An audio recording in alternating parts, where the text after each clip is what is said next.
Bismillahirrahmanirrahim. Alhamdulillahirabbil alamin. Allahumma shalli wa sallim wa barik ala Muhammad wa ala ali Muhammad. Allahumma anfa'na bima 'allamtana wa 'allimna ma yanfa'una wa zidna ilma wa barik lana fi 'ilmina warzuqna al-ikhlasa fil qawli wal 'amali kamila wa 'ilman nafi'an la yansa wa tawfiqan da'ima wa sihhatan wa yaqinan mu'afiyah. Allahumma aftah lana kulla khair wa yassir lana kulla umur, amin ya rabbal alamin. Alhamdulillah kaum muslimin rahimani wa rahimakumullah. Kita lanjutkan pengajian hadis dari kitab Sunan At-Tirmidzi. Dan kita masih membahas tentang fitan, yaitu fitnah-fitnah akhir zaman yang disampaikan oleh baginda Rasulullah sallallahu alaihi wa alihi wasallam. Dan kita masih membahas sampai pada hadis 2252. Qala al-muallif rahimahullah ta'ala wa nafa'ana bihi wa bi umumihi fid dharain amin. Bab ma jaa'a fi nahyi, bab tentang larangan an sabir riyah, dari mencaci angin-angin. Hadis 2252 dari Ubay bin Ka'ab radhiyallahu anhu, Rasul sallallahu alaihi wasallam bersabda, la tasubbu, janganlah kalian mencaci ar-riha, akan angin. Fa idza, maka apabila raaitum, kalian melihat, ma takrahun, apa yang kalian benci dari angin tadi, faqulu, maka ucapkanlah, Allahumma inna nas'aluka min khairi hadhihi ar-rih wa khairi ma fiha wa khairi ma umirat bih wa na'udzu bika min syarri hadhihi ar-rih wa syarri ma fiha wa syarri ma umirat bih. Allahumma, ya Allah, inna, sesungguhnya kami, nas'aluka, minta kepada engkau, min khairi, dari kebaikan, hadhihi ar-rih, angin ini, wa khairi, dan kebaikan, ma fiha, apa-apa yang ada dalam angin ini, wa khairi ma, dan kebaikan apa yang umirat bih, angin ini disuruh dengannya, wa na'udzubika, dan kami berlindung kepada engkau, min syarri, dari keburukan, hadhihi rih, angin ini, wa syarri ma fiha, dan keburukan apa yang ada padanya, wa syarri ma umirat bih, dan keburukan apa yang dia diperintah dengannya. Hadis ini derajatnya sahih, dan hadis ini menjelaskan bahwasanya kalau ada angin maka ada dua sunnah Nabi SAW. Yang pertama, dilarang mencaci maki angin tadi, meskipun ada musibah-musibah dengan sebab angin tersebut. Yang kedua, disuruh kita berdoa untuk meminta kebaikan dan berlindung dari keburukan yang ada pada angin tersebut. Kemudian dari hadis ini kita ambil beberapa faedah. Faedah yang pertama, kita dilarang untuk mencaci angin meskipun anginnya membuat musibah. Kenapa? Karena hakikatnya angin itu yang menciptakan Allah. Berarti kalau kita mencaci angin, sama dengan kita mencaci zat yang telah menciptakannya. Dan orang beriman itu bukanlah orang yang suka mencaci atau mencela. Sebagaimana sabda Nabi sallallahu alaihi wasallam dalam hadis yang sahih, walal la'an laisal mu'min bit-ta'an, orang beriman itu bukan yang suka mencaci, walal la'an, bukan yang suka mencela atau melaknat, walal fahish, bukan yang perbuatannya keji, walal badhi, bukan yang ucapannya keji. Nah, mencaci maki termasuk ucapan yang keji. Ini hadis riwayat Ahmad sahih. Nah, maka orang beriman yang sempurna tidak suka mencaci. Mencaci menunjukkan kita tidak ridha terhadap apa yang sudah ditetapkan oleh Allah Subhanahu wa taala, yaitu berupa musibah yang dimunculkan oleh angin tadi. Kemudian faedah yang kedua, kata-kata Nabi, la tasubbu, jangan kalian mencaci. Ini ternyata kita temukan ada banyak. Ada 11 kata-kata Nabi, la tasubbu, jangan mencaci ashabi, sahabatku. La tasubbu, jangan mencaci al-amwal, orang-orang yang sudah mati. La tasubbu, jangan mencaci ad-dahra, masa. La tasubbu, jangan mencaci ad-dika, ayam jantan. La tasubbu, jangan mencaci ar-riha, angin tadi. La tasubbu asyaitana, setan. Jadi setan itu jangan dicaci, Pak. Meskipun setan itu makhluk yang jelek, tapi jangan dicaci. Karena tugas kita bukan mencaci-caci seperti itu, tapi tugas kita berdoa kepada Allah Subhanahu wa taala sehingga kita cukup berlindung kepada Allah dari setan. Yang ketujuh, la tasubbu tubba'an, jangan mencaci Pak Tubba, fa innahu kana qad aslam. Karena Tubba itu sudah masuk Islam. Wa qauma Tubba dalam Al-Qur'an, ya. Tubba'nya sudah masuk Islam, kaumnya yang kafir. Yang kedelapan, la tasubbu Waraqah, jangan mencaci Waraqah bin Naufal karena dia itu termasuk orang yang muslim, matinya Islam. Nah, ini totalnya ada 8 perintah larangan Nabi untuk mencaci maki makhluk-makhluk atau orang-orang tertentu. Tadi saya mengatakan jangan mencaci angin karena angin yang menciptakan Allah berarti sama dengan kita mencaci Allah Subhanahu wa taala. Itu disebutkan dalam hadis yang lain. Rasulullah sallallahu alaihi wasallam bersabda, la tasubbur rih, janganlah kalian itu mencaci angin, fa innaha min rauhillah, karena angin itu dari rahmat Allah Subhanahu wa taala. Ta'ti bir rahmah, kadang-kadang membawa rahmat, wal adab, kadang-kadang juga membawa siksa. Nah, jadi angin itu ternyata hanya disuruh oleh Allah Subhanahu wa taala. Sehingga kalau kita mencaci angin sama dengan mencaci yang menyuruhnya, yaitu Allah Subhanahu wa taala. Kadang disuruh bawa rahmat, kadang disuruh bawa adab. Maka angin itu dibagi 2, ya. Ada angin pembawa rahmat, ada angin pembawa adab. Rasulullah bersabda dalam hadis yang lain, nusirtu bis soba, aku ditolong oleh Allah dengan angin soba. Wa uhlikat adun bid dabur, dan kaum Ad dihancurkan dengan angin dabur. Maka angin rahmat disebut angin soba, angin siksa disebut angin dabur. Ini hadis muttafaqun alaih. Yang satunya membawa pertolongan, yang satunya membawa siksa. Ini terserah kepada Allah Subhanahu wa taala yang menyuruh angin tersebut. Kemudian dari hadis ini juga kita ambil pelajaran bahwa doa ada 2 macam. Yang pertama adalah doa masalah, doa meminta. Yang kedua adalah doa isti'adah, doa berlindung. Nah, ketika ada angin bertiup kencang, maka kita disunahkan menggabungkan 2 macam doa ini, doa permintaan dan doa perlindungan. Apakah ada wirid yang lain selain dari wirid ini? Ada.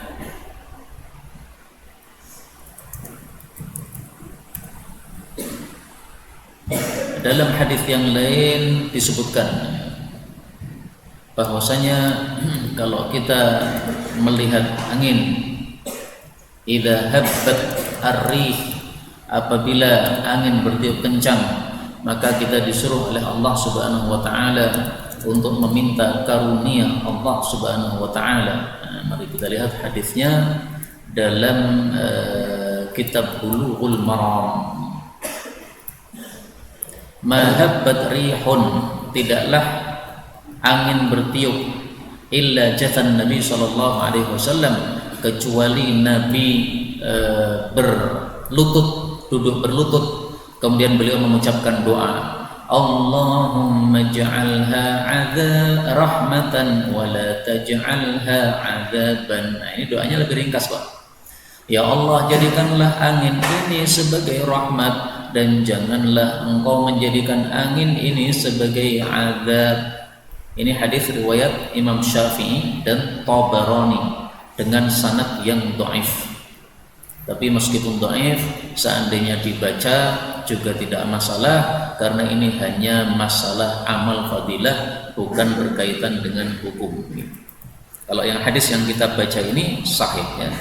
Tapi hadis yang diriwayatkan dalam Bulughul Maram tadi, yang doanya lebih ringkas, yaitu Allahumma ja'alha rahmatan wa la taj'alha 'adzaban, maka ini adalah lebih ringkas, tapi sanadnya memang dhaif. Berikutnya bab baru nomor 2253 dari Fatimah binti Qais. Ini bukan Fatimah putri Nabi. Anna Nabiyya sallallahu alaihi wasallam sa'ida naik al-mimbar, ke atas mimbar, fadhahika, lalu beliau tersenyum. Faqala, lalu beliau bersabda. Ini hadisnya panjang, Pak. Karena hadisnya panjang maka saya potong-potong mengambil faedahnya. Pertama, hadis ini menunjukkan bahwa Nabi Shallallahu Alaihi Wasallam kadang-kadang khutbahnya di atas mimbar, kadang-kadang juga khutbahnya tidak di atas mimbar. Dalam kasus ini beliau di atas mimbar, dan di sini tidak disebutkan apakah beliau berdiri ataukah duduk. Tapi dalam hadis yang lain disebutkan beliau khutbahnya dengan duduk. Nah, maka di atas mimbar tidak selalu beliau berdiri, ya. Berdiri itu ketika khutbah Jumat karena memang khutbahnya pendek. Nah, ini khutbahnya tentang Dajjal panjang, maka beliau khutbahnya dengan duduk. Faqala, lalu beliau bersabda, inna Tamiman ad-Dariyah, sesungguhnya Tamim ad-Dari haddatsani, menceritakan kepada saya, bi haditsin, dengan satu cerita, fa farihtu bihi, maka saya gembira dengan cerita tadi, fa ahbabtu, maka saya senang an uhadditsakum, untuk menceritakan kepada kalian juga. Di sini ada 3 faedah. Faedah yang pertama, Nabi sebutkan seorang sahabat bernama Tamim ad-Dari. Tamim ad-Dari ini seorang sahabat yang asalnya Nasrani, Pak. Dalam hadis ini tidak disebutkan asalnya apa. Dalam riwayat yang lain disebutkan kana nasraniyan fa aslam. Dia dulu Nasrani kemudian masuk Islam. Nah, jadi sahabat Nabi itu bermacam-macam. Ada yang sejak lahir Muslim, ada yang dulunya Yahudi, ada yang dulunya Nasrani, ada yang dulunya orang Persia, berarti agama Persia sana, ya, penyembah Majusi, penyembah api, macam-macam. Faedah yang kedua, hadis ini disampaikan oleh Tamim kepada Nabi, Nabi mendengarkan. Nah, berarti ini termasuk guru mendengar dari murid. Dan seperti ini biasa, Pak. Orang yang berilmu itu tidak akan sombong apabila ilmunya bermanfaat untuk dia, sehingga dia mau mendengarkan dari siapapun juga. Mendengar dari orang yang lebih tua, boleh. Mendengar dari orang yang selevel, nggak ada masalah. Mendengar dari orang yang lebih muda alias muridnya sendiri, nggak ada masalah. Maka ini termasuk kebanggaan Tamim, karena dia menyampaikan satu cerita, satu hadis didengarkan oleh gurunya, yaitu Rasulullah sallallahu alaihi wa alihi wasallam. Maka haddatsani, ya, dia menceritakan kepada saya, ini termasuk dalam bab riwayatu al-kabir anis shaghir. Riwayatnya orang yang lebih tua dari yang lebih muda, dan ini termasuk dalam bab tawadhu. Kemudian yang ketiga, hadis ini menunjukkan bahwa kalau kita bahagia, paling bagus bahagia itu juga di-share supaya semuanya bahagia. Nabi mengatakan, saya bahagia dengan ceritanya Tamim, saya ingin juga menceritakan kepada kalian supaya semuanya ikut bahagia. Maka ketika orang menikah itu disunahkan membuat walimah. Kenapa? Bahagianya dibagi bareng, Pak. Jadi yang nikah seneng kan, bahagia, nah, bagi-bagi kebahagiaannya sama orang lain, maka makan-makan bersama bareng.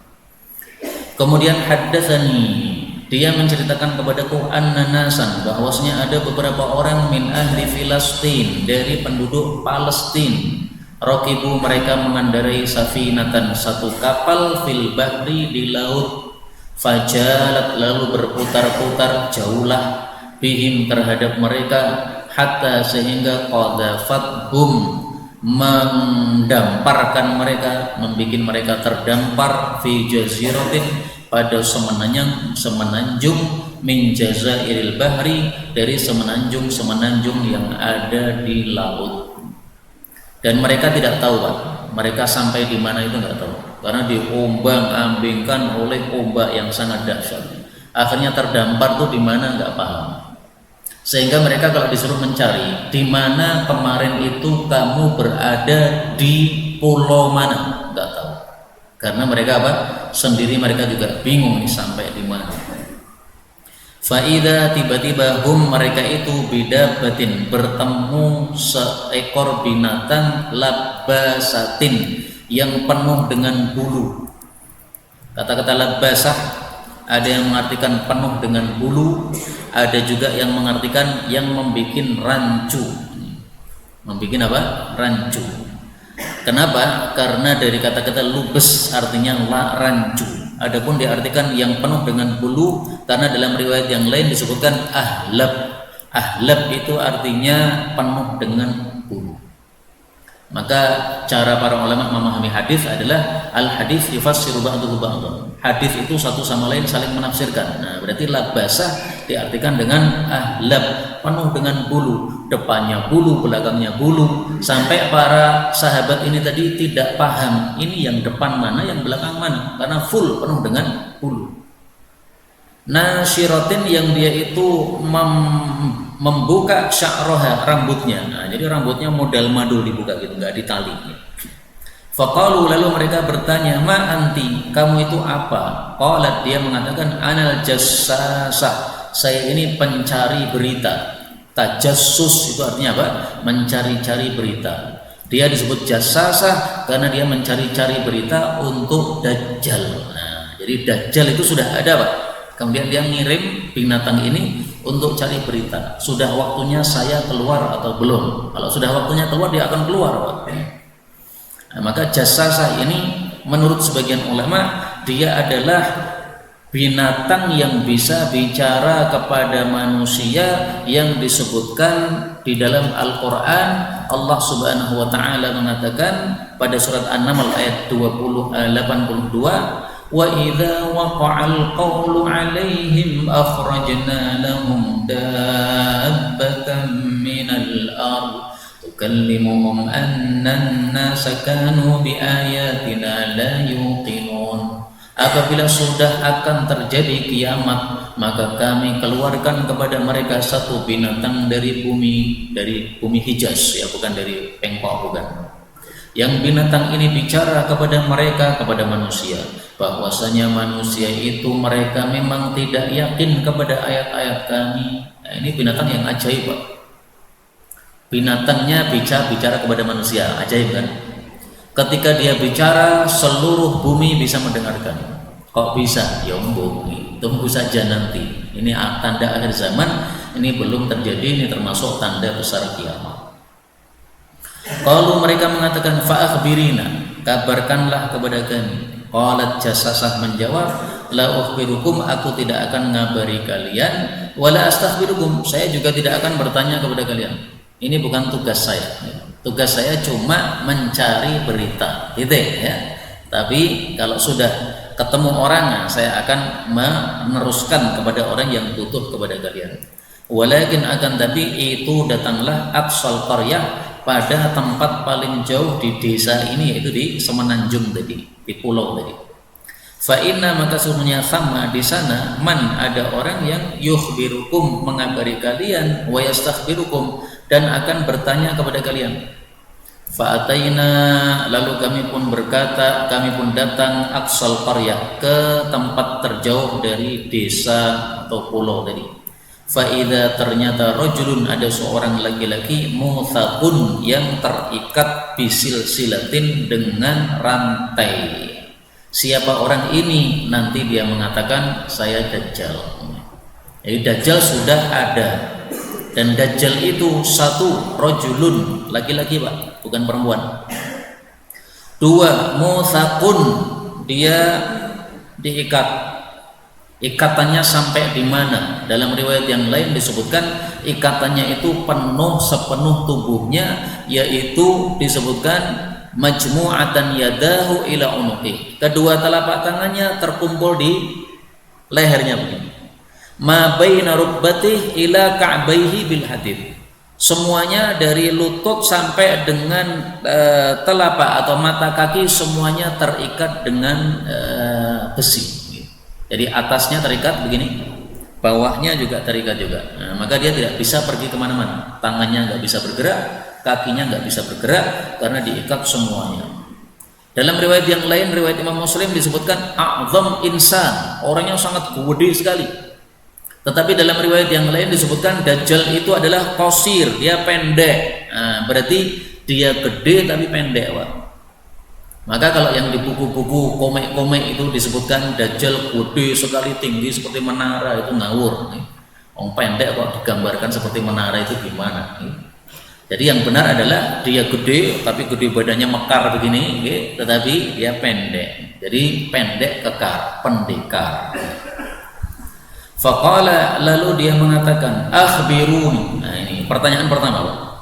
kabarkan kepada saya an aini Zuhur, tentang mata air Zuhur, mata air yang ada di Syam. Ini semuanya 3 pertanyaan, semuanya bicara tentang tempat-tempat yang ada di Syam. Qulna, kami mengatakan mal'a, penuh dengan air. Tadfuku, yang dia itu masih dafik. Dafik itu artinya memancarkan air dengan deras ya. Jadi kalau dia penuh dan memancarkan dengan deras, itu tandanya bahwa airnya sangat banyak sekali. Qala, Dajjal mengatakan, ini pertanyaan yang kedua, akhbiruni, kabarkan tentang kepada saya, anil buhairah, tentang telaga Tobariyah ya. Yang dimaksud buhairah di sini adalah satu telaga yang namanya Tobariyah. Di sini tidak disebutkan nama tersebut, tapi disebutkan dalam riwayat Muslim. Ini juga telaga yang ada di Syam. Qulna, kami mengatakan mal'a, penuh juga. Tadfuk, mengalirkan dengan deras, mencurahkan air dengan deras. Qala, dia bertanya lagi, ini pertanyaan yang ketiga, akhbiruni, kabari pada saya, an nakhli Baisan, tentang pohon-pohon kurma di kota Baisan. Baisan itu di mana? Alladzi, yang terletak bainal Urdun, di antara Yordan wa Filastin, dan Palestina. Jadi ternyata nama-nama ini sudah nama-nama kuno. Sejak dulu Nabi menyebutnya Urdun atau Yordan. Sejak dulu Nabi menyebutnya Filastin. Sekarang kita menyebutnya Palestina ya. Beda dikit tapi maksudnya sama.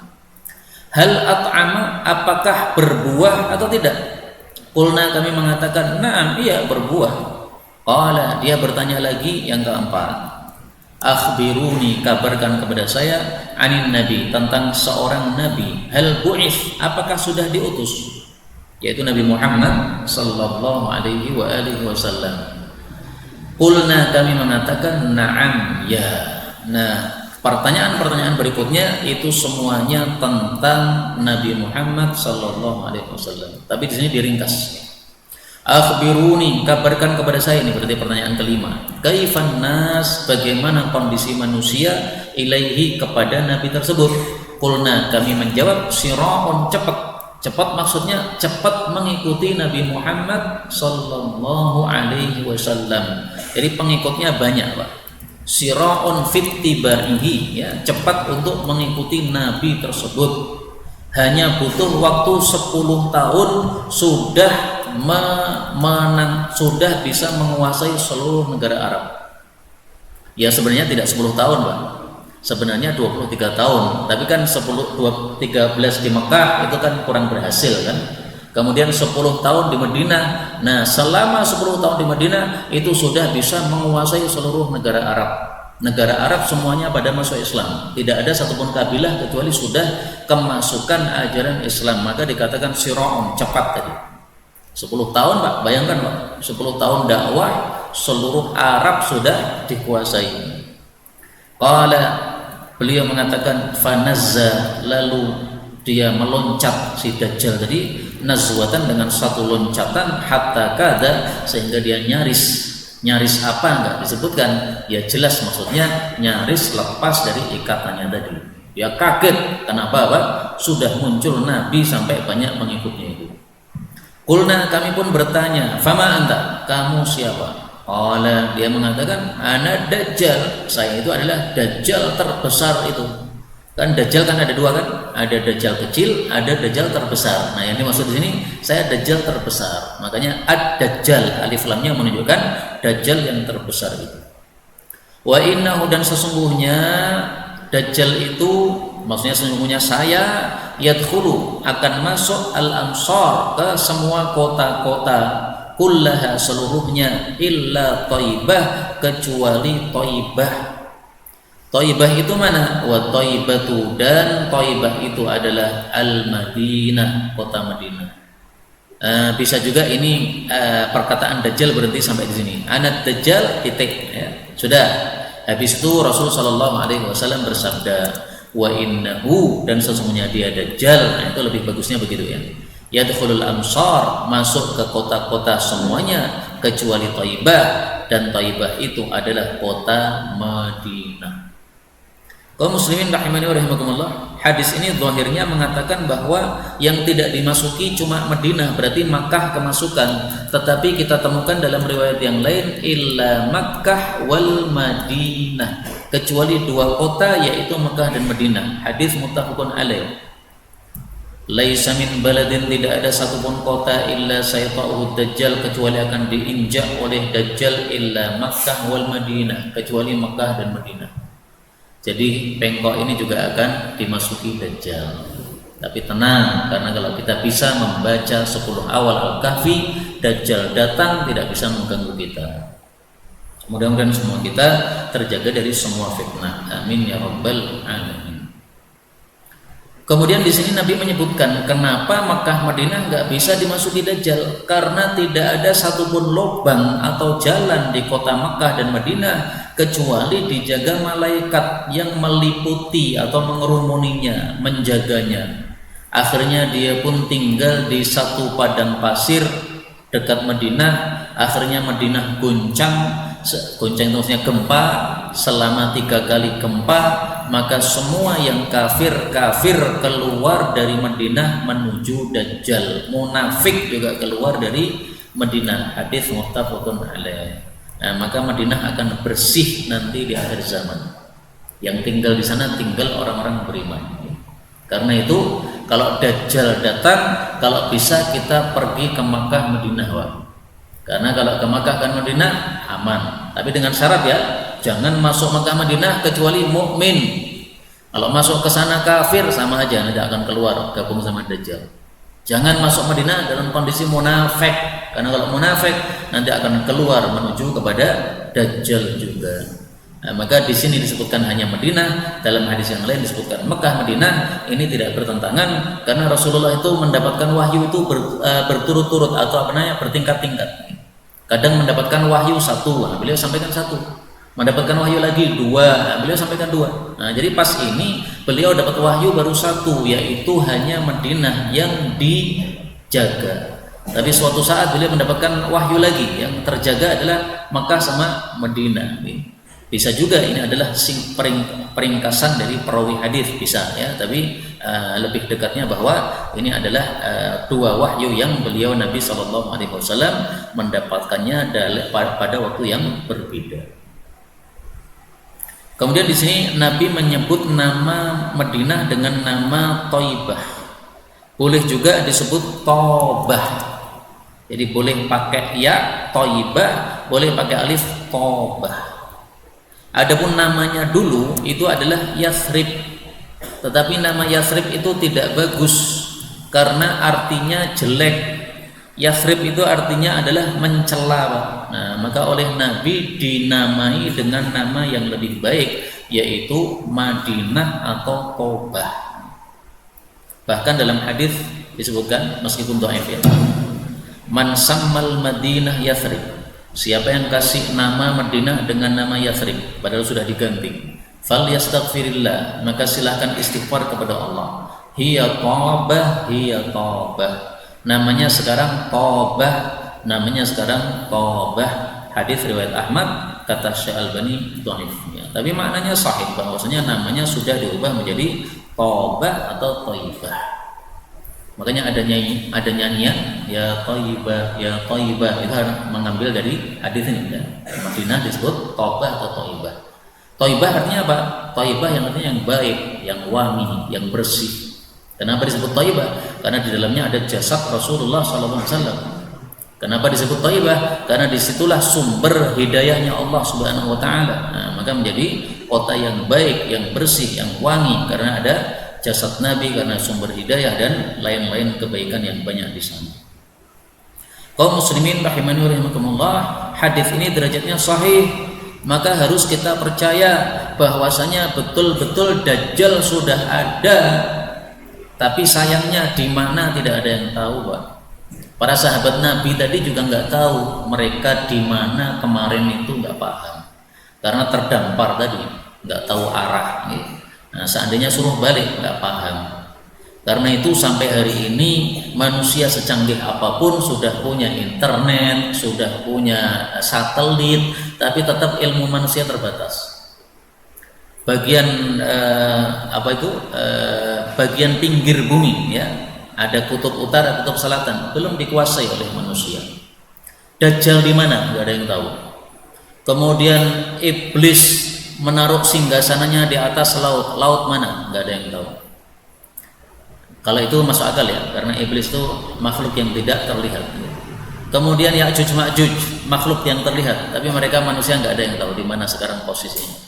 Kalau tahu ya mungkin sudah diserang oleh umat Islam ya, supaya tidak usah ada yang muncul nanti Ya'juj Ma'juj tadi. Tapi tidak mungkin, karena itu sudah takdir Allah, pasti akan muncul Ya'juj Ma'juj nanti di akhir zaman. Meskipun hadis ini disahihkan oleh para ulama, tapi saya tidak memungkiri adanya sebagian masyayikh yang mengingkari hadis ini. Mereka mengatakan Dajjal itu belum ada. Alasannya, meskipun hadisnya disahihkan oleh para ulama, tetapi ada sesuatu yang janggal dalam hadis ini. Nah, sesuatu yang janggal itu apa? Silahkan dipikir sendiri, Pak. Apa kira-kira yang janggal dari hadis ini sehingga sebagian masyayikh mengingkari hadis ini?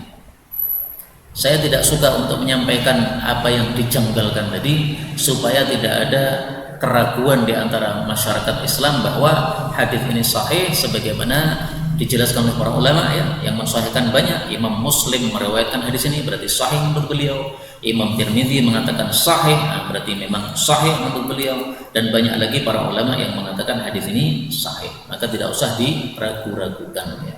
Meskipun ada yang ragu, biarkan dia ragu sendiri. Berikutnya bab baru 2254 dari Hudzaifah radhiyallahu anhu, Rasul sallallahu alaihi wasallam bersabda, la yanbaghi, tidak pantas lil mu'min, bagi seorang mukmin, ayyudhilla nafsah, untuk merendahkan dirinya sendiri. Tidak mungkin kan Pak, kita merendahkan diri sendiri kan, tidak mungkin kan. Nah, maka para sahabat bertanya, wa kaifa, bagaimana sih yudhillu nafsah, merendahkan diri sendiri, gimana maksudnya? Qala, beliau menjawab, yata'arrad, yaitu dia menghadang, minal balai, kepada bala, lima la yutik, kepada sesuatu yang dia tidak mampu. Jadi dia nantang bala, nah itu nggak pantas. Misalnya apa nantang bala itu? Ya Allah, jadikanlah Indonesia ini kacau, banyak perang sehingga saya bisa ikut jihad. Nah, itu nggak pantas begitu, Pak. Doa minta perang nggak boleh.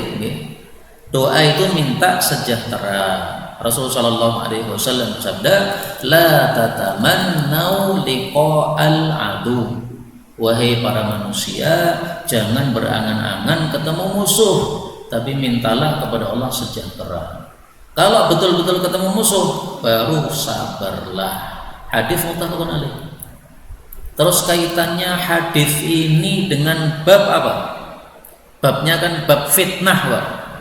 Nah, berarti jangan minta kepada Allah, ya Allah temukan saya dengan fitnah, saya nanti akan melawan fitnah tadi sampai iman saya jadi kuat. Nah, enggak perlu begitu. Kalau minta itu minta sejahtera. Termasuk kalau dikaitkan dengan Dajjal tadi, maka jangan kita minta kepada Allah, ya Allah pertemukan saya dengan Dajjal, tak culek yang meripati. Enggak usah begitu. Jangan kita mentang-mentang sekarang beriman kemudian apa? Minta supaya ketemu Dajjal, enggak boleh. Kalau ada Dajjal hendaklah kita lari. Rasul sallallahu alaihi wasallam bersabda, wal yan'a anhu idza sami'tum, man sami'a, barang siapa yang mendengar bid-dajjali, ada Dajjal, fal yan'a anhu, hendaklah dia menjauh dari Dajjal. Karena kalau kita tidak menjauh dari Dajjal, kita belum tentu imannya nanti masih kuat ketika betul-betul ketemu dengan Dajjal. Rasulullah Shallallahu Alaihi Wasallam bersabda, fil jibal layafirran nas, sungguh betul-betul manusia akan lari minad Dajjal, menjauh dari Dajjal, fil jibal, ke gunung-gunung. Hadis riwayat Muslim dan Tirmidzi. Nah, ini saking dahsyatnya fitnah Dajjal, Pak, sehingga umat Islam waktu itu semuanya lari ke gunung, menjauh. Ya, ini sudah sesuai sunnah Nabi Sallallahu Alaihi Wasallam. Nah, ada satu hal yang banyak orang tidak tahu, bahwasanya ternyata kita itu juga tidak pantas untuk meminta sabar, minta sabar. As'aluka as-sabra, saya minta sabar, itu enggak pantas. Enggak pantas gimana? Nah ini gini. Ada seseorang berdoa, Allahumma ya Allah inni as'aluka as-sabra, saya minta sabar. Maka Nabi bersabda, kamu minta sabar itu sama dengan minta bala. Mintalah kepada Allah afiat.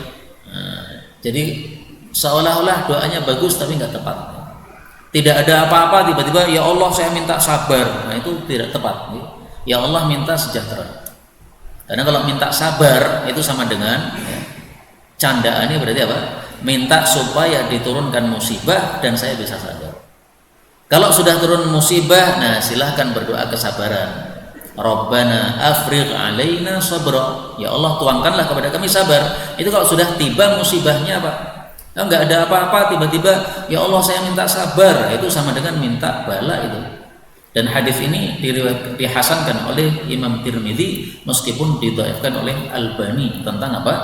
Larangan meminta sabar tadi. Jangan salah paham ya, bukan berarti tidak boleh membaca Rabbana afrigh alaina sabra. Boleh, silahkan apabila memang sudah terjadi musibah sebagaimana yang dialami oleh tentaranya Talut gitu ya. Mereka mendapatkan musibah yaitu perang yang dahsyat, maka mereka berdoa minta kesabaran. 2255 dari Anas radhiyallahu anhu dari Nabi sallallahu alaihi wasallam bersabda, unsur tolonglah akhaka saudaramu zaliman, baik dia zalim atau mazluman atau dia terzalimi. Qulna, kami mengatakan, ya Rasulullah, wahai Rasulullah, nasartuhu, saya menolong dia mazluman, sebagai orang yang terzalimi, jelas itu. Fakaifa, bagaimana ansuruhu, saya menolong dia padahal zaliman, dia zalim. Masa orang zalim ditolong? Nah, maka Nabi menjelaskan gini, takufuhu, engkau mencegah dia anil zulmi, dari kezaliman. Fadzalika, itulah nasruka, menolongmu iyahu, kepada si zalim tadi. Jadi jangan salah paham, bukan menolong orang zalim berarti ngampelengi orang yang dia zalimi, bukan ya. Menolong orang zalim adalah kita tangkap tangannya si zalim tadi. Jangan zalim, kamu masuk neraka. Para koruptor ditangkap tangannya, jangan korupsi, kamu masuk neraka. Itu caranya menolong orang yang zalim. Ada dua catatan untuk hadis ini. Catatan yang pertama, bahwasanya kata-kata unsur akhaka zaliman aw madluman ini adalah kata-kata jahiliyah. Orang-orang jahiliyah dulu mereka punya prinsip, pokoknya teman kita tolong. Tidak perlu peduli dia salah atau benar. Pokoknya teman kita bela. Itulah yang disebut sebagai asobiyah. Nah, asobiyah kan dilarang, Pak. Maka oleh Nabi kalimat jahiliyah ini tidak dihapus, tetapi hanya diperbaiki maknanya. Maknanya yang salah diperbaiki oleh Nabi. Kalimatnya bagus, yang penting maknanya bagaimana. Demikian juga Pancasila. Pancasila itu sebenarnya bisa dimaknai bagus, Pak. Kalau dimaknai jelek ya jadinya jelek, dimaknai bagus ya jadinya bagus. Sehingga kalau Habib Rizik tidak menolak Pancasila, kenapa? Dimaknai yang bagus. Kalau Ustaz Mudakir menolak Pancasila, kenapa? Dimaknai yang tidak bagus. Ya memang multi tafsir ya, bisa dimaknai ke kanan, bisa dimaknai ke kiri. Seperti kalimat ini bisa dimaknai ke kanan bagus, bisa dimaknai ke kiri jelek. Maka dari sini kita ambil pelajaran bahwasanya perkara-perkara jahiliyah itu tidak semuanya ditolak oleh Nabi SAW. Ada yang rudda, ditolak oleh Nabi SAW. Ada yang kubila, diterima oleh Nabi SAW.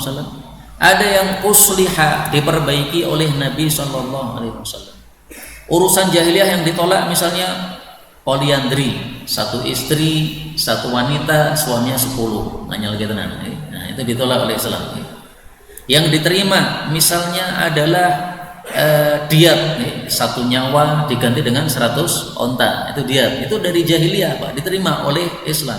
Ada yang dipermak, contohnya ini tadi, termasuk poligami itu dipermak oleh Islam. Dulu poligami nggak ada batasnya, oleh Islam dibatasi 4 saja, nggak boleh lebih. Nah, itu namanya perbaikan terhadap kondisi jahiliyah. Catatan yang kedua, apa kaitan hadis ini dengan kitab fitnah? Kaitannya adalah bahwasanya nanti akan muncul namanya qitalul fitnah, perang fitnah, yaitu bainal muslimin, di antara umat Islam. Nah, kalau terjadi perang di antara umat Islam, qitalul fitnah, maka konsep ini yang kita pakai, Pak. Unsur akhaka zaliman aw madluman. Kalau saudara kita dalam kondisi zalim, tangkap tangannya, kita larang dari kezaliman. Kalau kondisi saudara kita adalah terzalimi, maka kita tolong dia, kita bela. Karena itu kalau ada peperangan sesama muslim yang namanya perang fitnah, itu hanya ada 3 kemungkinan. Kemungkinan pertama, bahwa dua-duanya salah membela kebatilan, jangan ikut campur, damaikan kalau bisa.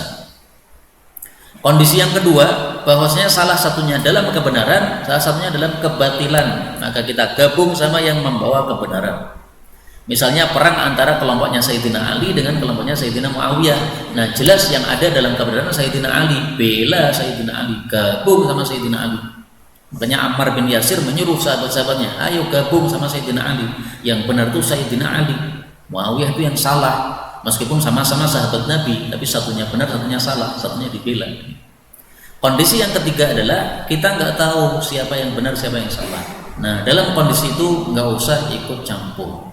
Karena kalau kita membela ke sana ternyata yang salah gimana? Atau membela ke sana ternyata yang salah gimana? Nah, maka 3 kemungkinan perang sesama muslim yang kita boleh gabung cuma 1 toh, yaitu ketika kita tahu mana yang benar. Kalau tidak, maka kondisinya kembali ke hukum semula, jangan ikut perang fitnah, karena perang sesama muslim itu bukan perang yang diridhoi oleh Allah Subhanahu wa taala.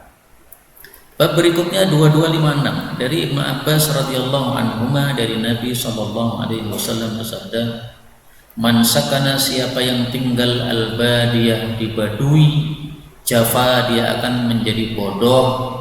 Wa man ittaba'a, dan barang siapa yang membuntuti as-sayda, buruan, ghafala, dia akan lalai.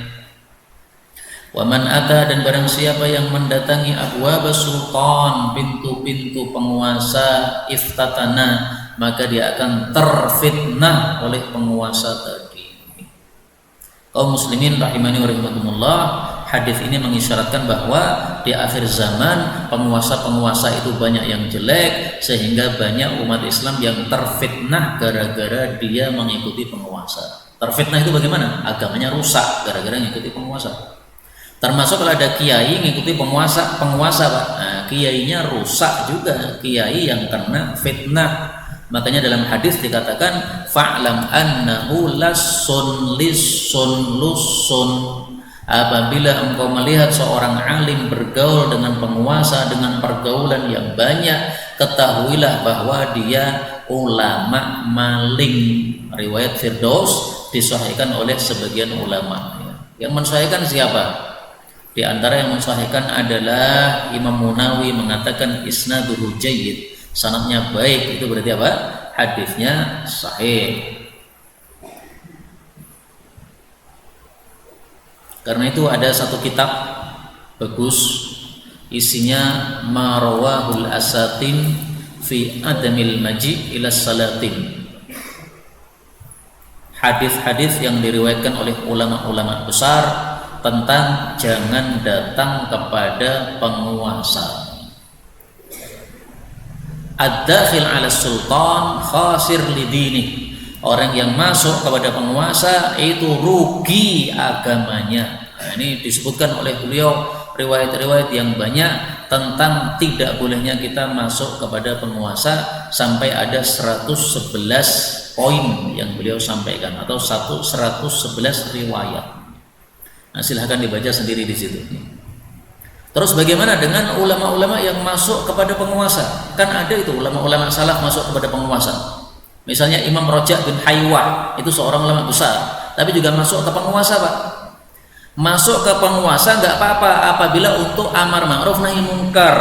Jadi ulama-ulama yang masuk ke penguasa itu bukan ulama yang menjilat penguasa, bukan, tapi yang nahi munkar, amar ma'ruf.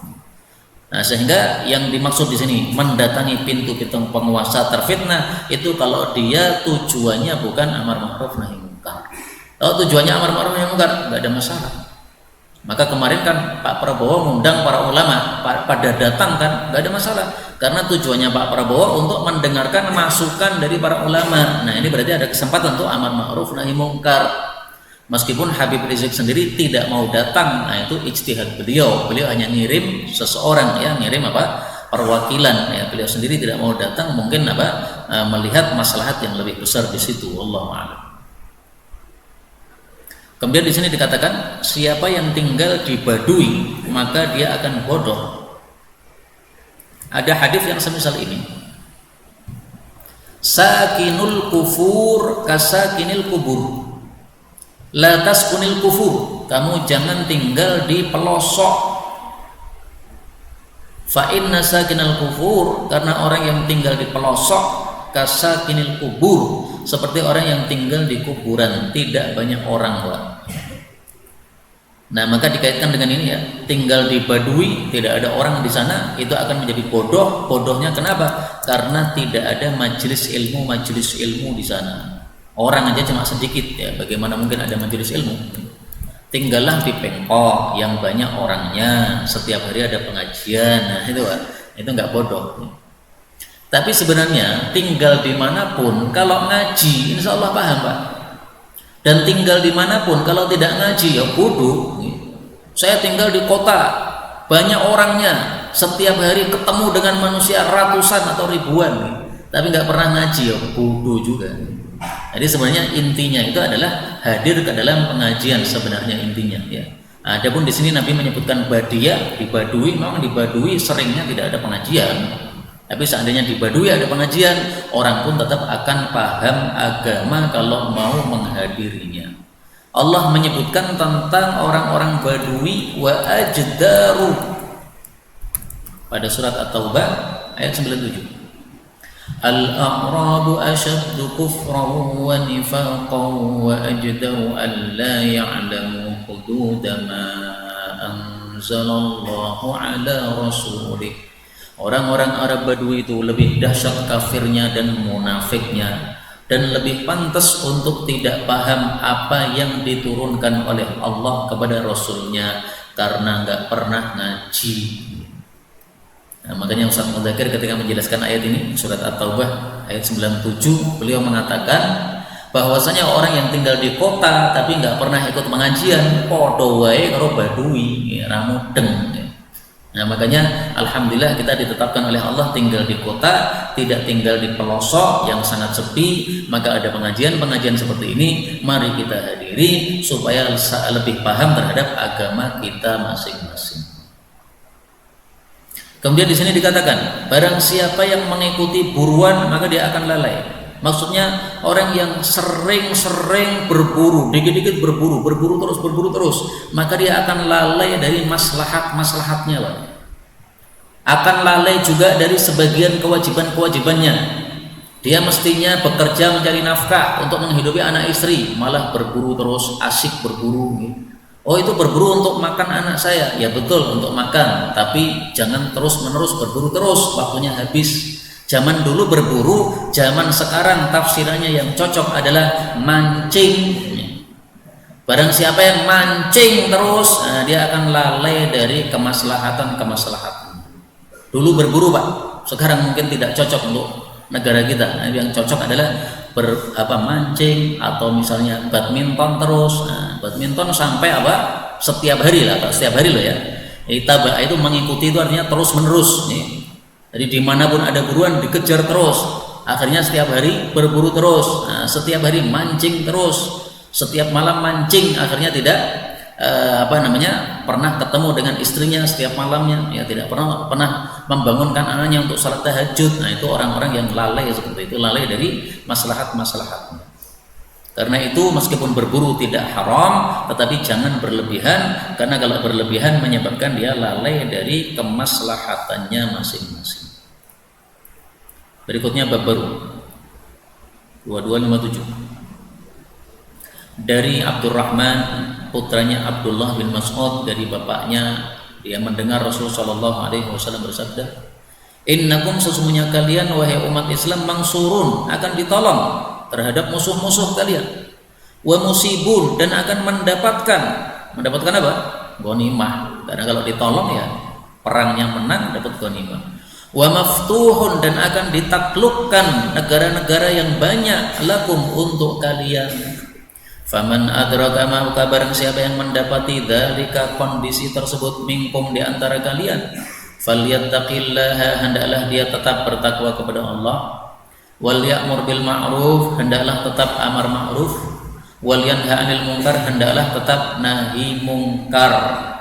Wa man kadzaba alayya barang siapa yang berdusta atas namaku muta'ammidan dengan sengaja, falyatabawa maka hendaklah dia mempersiapkan maq'adahu tempatnya minan nari dari api neraka.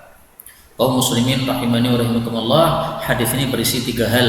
Yang pertama, janji dari Nabi, umat Islam pasti menang, pasti mendapatkan ghanimah, pasti banyak negara-negara yang ditaklukkan. Ini termasuk dalail, bukti kenabian Nabi Muhammad SAW.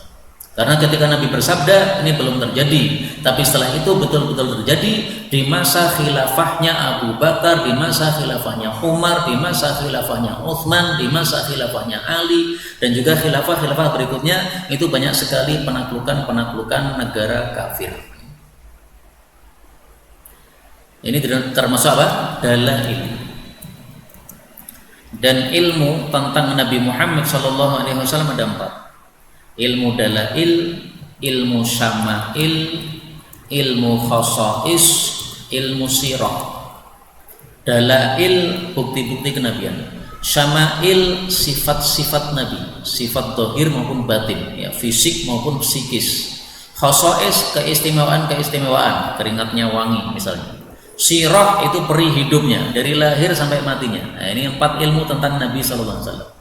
Dan para ulama punya kebiasaan pada bulan Rabiul Awal seperti ini mereka mempelajari ilmu tentang Rasulullah karena bertepatan dengan kelahiran Nabi SAW pada bulan Rabiul Awal. Dan ini termasuk kebiasaan yang baik, ya, mempelajari tentang sirah beliau dan lain-lainnya supaya kita lebih paham tentang Rasul SAW. Yang kedua, hadisnya pesan dari Nabi, siapa yang mengalami kejayaan Islam seperti itu tetap harus bertakwa kepada Allah, dan salah satu bentuk takwa adalah amar ma'ruf nahi munkar. Nah, ini seperti isyarat, Pak, bahwasanya kalau Islam jaya itu nanti akan banyak kemaksiatan.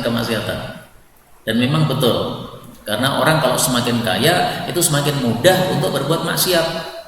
Karena itu yang mendapatkan rezeki kaya hendaklah tetap bertakwa, hendaklah tetap amar ma'ruf nahi mungkar, minimal kepada dirinya sendiri. Mau menggunakan hartanya untuk maksiat, dia amar ma'ruf nahi mungkar kepada dirinya, jangan digunakan. Ini tidak diridhoi oleh Allah Subhanahu wa taala. Termasuk juga yang dimaksud di sini adalah pemimpin-pemimpin di antara kalian kalau sudah mengalami masa kejayaan, maka tetap amar ma'ruf nahi mungkar kepada rakyatnya. Yang ketiga, hadis ini berisi larang ancaman dari Nabi. Siapa yang dusta atas nama Nabi dengan sengaja, maka siap-siap masuk neraka. Berarti ini termasuk apa? Dosa besar. Karena salah satu ciri-ciri dosa besar diancam dengan neraka. Dalam hadis yang lain beliau mengatakan, inna kadiban aliyya, dusta atas nama saya tidak seperti dusta atas nama seorang pun selain saya. Karena apa? Karena Rasulullah kalau bersabda itu atas dasar wahyu, sehingga kalau seseorang itu berdusta atas nama Nabi sama dengan berdusta atas nama wahyu, sama dengan berdusta atas nama Allah Subhanahu wa taala. Itulah sebabnya dusta atas nama Nabi dipastikan masuk ke dalam neraka, na'udzubillahi min syarri dzalik, yaitu kalau Allah tidak mengampuni dosanya tersebut. Ini yang dapat kita pelajari, benarnya dari Allah Subhanahu wa taala. Kalaupun ada salahnya, fa astaghfirullahaladzim wa lakum walhamdulillahi rabbil alamin.